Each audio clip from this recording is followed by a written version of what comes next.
J'ai absolument pas la place de passer des jambes, ce qui est quand même compliqué pour un humain. Si je vous dis qu'on a 4 sièges Isofix dans cette voiture.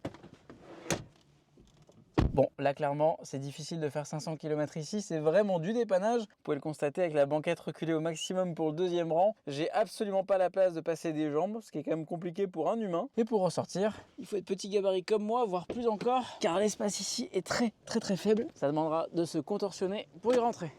Si je vous dis qu'on a 4 sièges Isofix dans cette voiture, de quel véhicule s'agit-il? En revanche, le siège du milieu pour les enfants, vous l'oubliez. Proposition sur le marché 100% électrique 7 places, c'est validé. Bon, qui dit véhicule de 4,73 m dit véhicule familial. Alors déjà avec ces 7 places, il est familial. Le coffre est réduit à la portion congrue. On aura quand même un petit sous-coffre juste ici et 540 litres en configuration 5 places. Mais il y a un gros plus. 127 litres juste ici, soit la place de mettre une grande valise cabine ou alors le câble de recharge. Beaucoup d'espace à bord, on va être bien installé. On a une cathédrale en termes de garde-toit aussi, bien dotée grâce à un toit panoramique qui malheureusement ne s'ouvre pas. Et la banquette est coulissante, en revanche pas de fioritures et pas d'équipement de confort supplémentaire, pas de siège chauffant à l'arrière, rien, de prise USB-C, pas d'écran ici comme peuvent le faire certains constructeurs. Ça c'est un peu mesquin à ce niveau-là de tarif, vous l'aurez compris, du classique à l'arrière. Bref, ce Mercedes GLB sait soigner ses occupants et même les bagages. En tout cas pour la famille, c'est validé.